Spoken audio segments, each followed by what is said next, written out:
Invierno de 1996.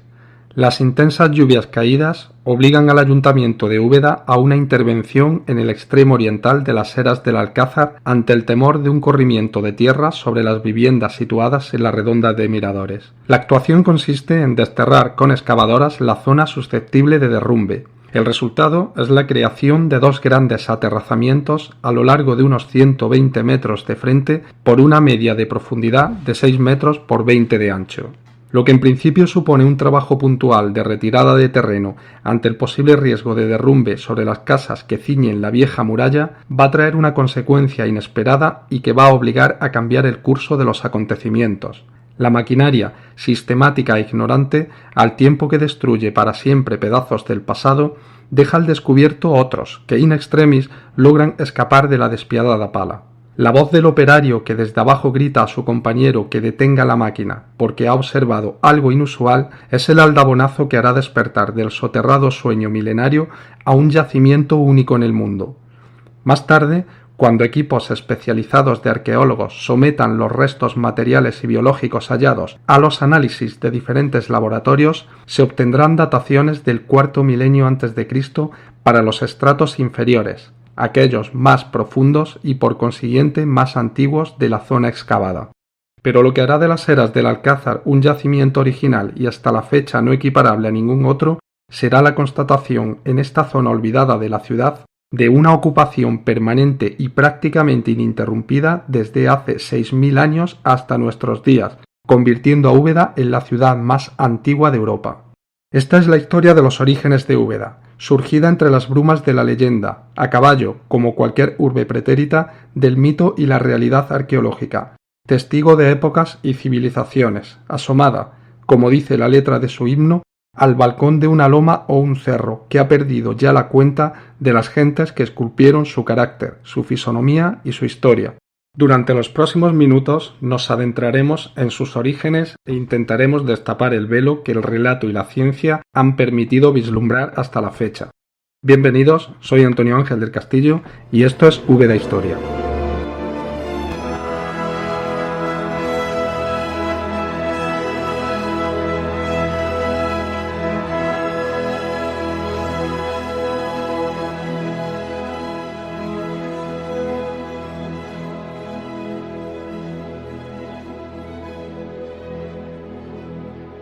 Decía Juan Pascual que un pueblo sin historia es un pueblo huérfano, y añade que un pueblo que carece de mitología es un pueblo que no ha tenido una abuelita que le diga cuentos.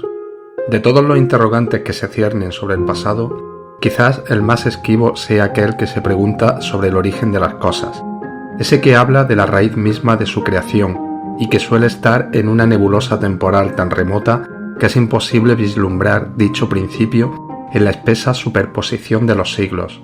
Cuando pregunto a mis alumnos sobre la historia de Úbeda, sobre algún célebre monumento o algún acontecimiento decisivo que creo debieran conocer, y descubro que salvo alguna excepción nadie ha oído hablar del asunto, entiendo que mi labor pedagógica en particular, por muy bien que pretenda llevarla a cabo, siempre adolecerá de un aspecto que considero esencial para la formación de todo individuo, y una especie de sentimiento de fracaso me invade y lamento profundamente la falta de un espacio en el currículo educativo que aborde la historia de nuestra localidad. Considero, y esta es mi opinión que lógicamente puede no ser compartida, que una persona consciente de su identidad más cercana estará más preparada para desarrollar el espíritu crítico y armar un carácter más seguro para abrirse camino en un mundo cada vez más despersonalizado. Si las raíces de un árbol no se riegan, el árbol irá languideciendo, perdiéndose en una existencia errática, vulnerable y al albur de vientos caprichosos. No sé si estos audios que me propongo a grabar sobre la historia de Úbeda serán escuchados por alguien o serán una gota insignificante más alojada en los océanos de las plataformas digitales.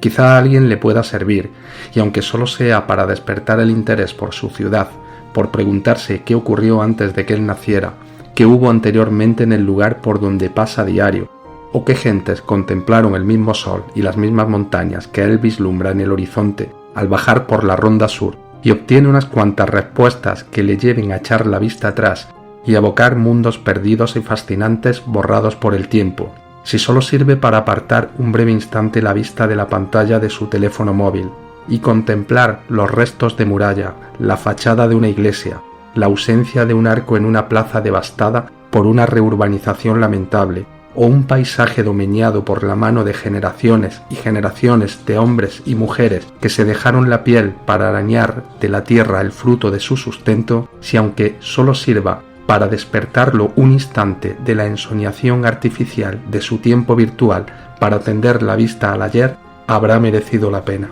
Pascual lo dice muy claro en su biografía de Úbeda. El mito viene antes de la historia. Úbeda tiene su propia historia mítica, tejida por aquellos antepasados nuestros que, incapaces de explicar aquello que veían, poblaban los relatos de héroes y dioses, haciendo del pasado una homérica epopeya para encajar las piezas del puzzle imposible que tenían ante sus ojos. Eneas, Ilo, Cécrope o en nuestro caso Túbal. Adentrémonos primero en la leyenda de Úbeda. Despejémonos de todo sesgo científico. Dejemos a un lado la realidad prosaica y hagamos un guiño a la imaginación para contar una hermosa aventura que durante mucho tiempo salpicó el imaginario de nuestros mayores y quedó reflejada en las páginas de muchos relatos sobre esta ciudad, tan bella como enigmática, de la que se hicieron eco escritores y poetas. Ya habrá tiempo más tarde de las evidencias frías de los yacimientos, de las cronologías y de las clasificaciones precisas del mundo arqueológico. Empecemos ahora por el cuento, un cuento de una ciudad que no siempre se llamó Úbeda.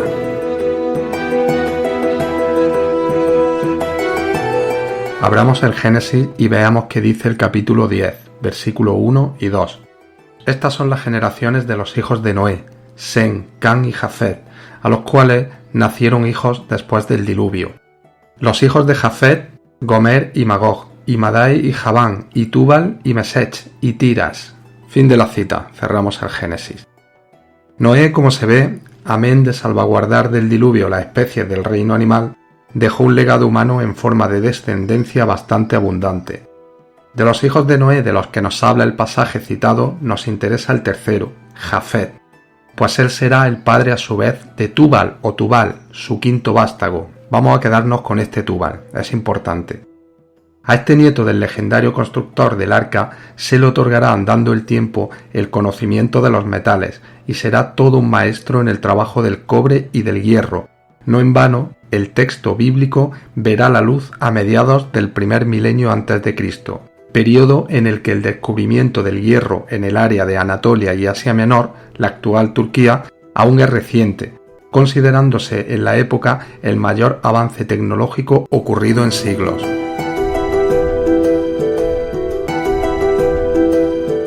Bueno, repetimos, este Túbal es el nieto de Noé y será jefe de una tribu que se asentará en alguna zona sudoriental de Asia Menor asociada a los tibarenos, mencionados en los relatos cuneiformes, griegos y bíblicos. Ezequiel e Isaías se harán eco de ellos en sus respectivos libros. El conocimiento del hierro será propalado desde allí por Oriente Próximo y las gentes de Túbal alcanzarán fama de buenos guerreros, orfebres y vendedores de esclavos. En un momento determinado, el pueblo de los cimerios obligará a nuestro personaje, es decir, a Túbal, y a su gente a emigrar al norte del Mar Negro, concretamente a una región conocida en la antigüedad como la Iberia Caucásica. Sí, he dicho bien, la Iberia Caucásica, en lo que hoy es Georgia. Esta región existió realmente y, como podéis imaginar, guardará una estrecha relación en las narraciones legendarias con la península ibérica. ¿Tiene algo que ver Túbal en esta historia? Pues mucha, pues será el fundador de algunas ciudades de nuestra antigua piel de toro.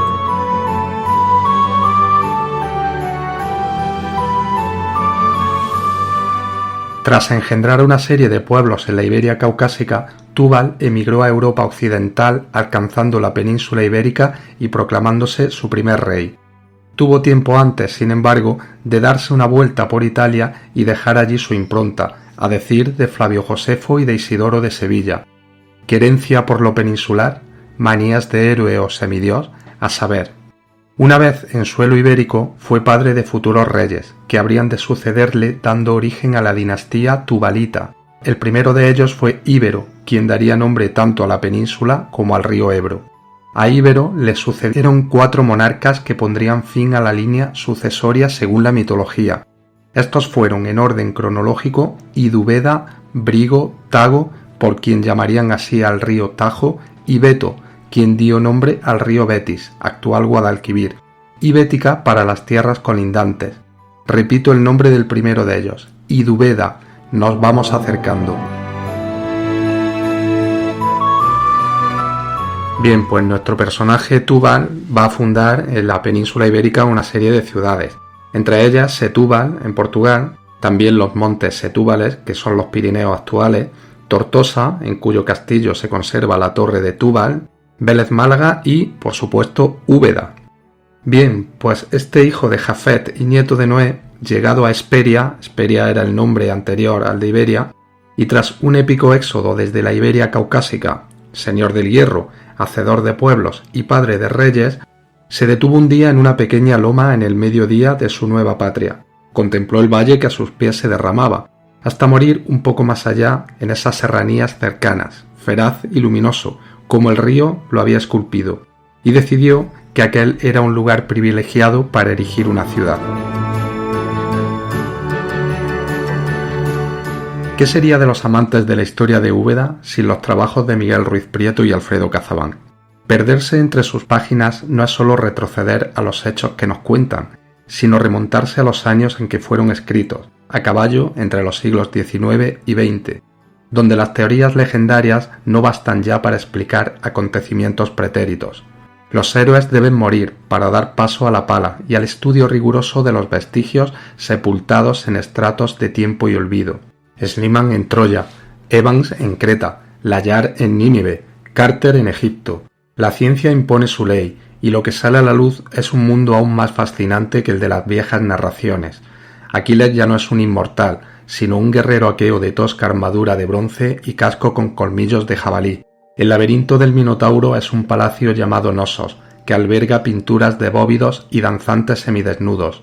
Tutankamón es un joven achacoso muerto de alguna corriente enfermedad.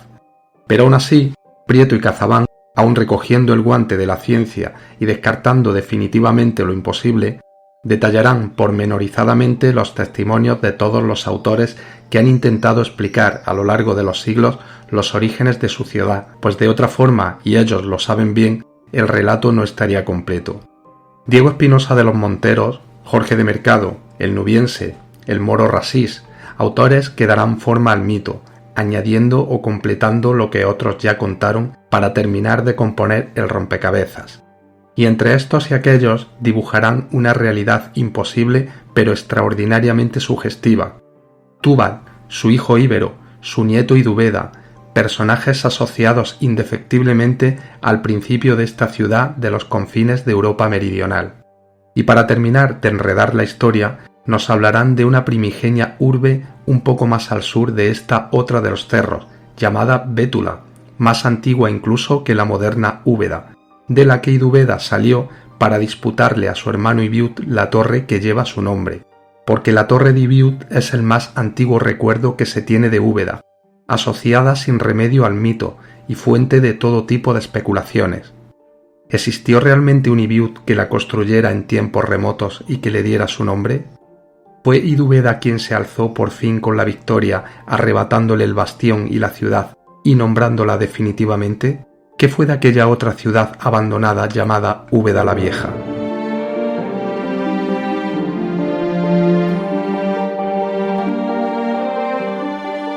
La torre de Ibiut, conocida también como torre de Abiuz, Baúz, Biúz, Asdrúbal o torre de tierra, se encontraba en el Claro del Salvador, posiblemente a la altura del Mirador, esquinera de la muralla o barbacana que cerraba el barrio del Alcázar en su prolongación hacia la Ronda Sur.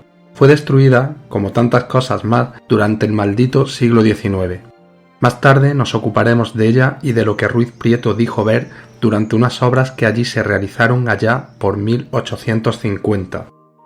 El nombre de Asdrúbal, con el que a veces se la nombró, remite poderosamente al mundo cartaginés. ¿Quién sabe la parte de realidad que se esconde tras el mito? Pero fue en esa otra Úbeda la Vieja, a unos 15 kilómetros al sudeste de la moderna población, donde la leyenda alcanzaría sus cotas más resonantes, pues según afirman autores antiguos,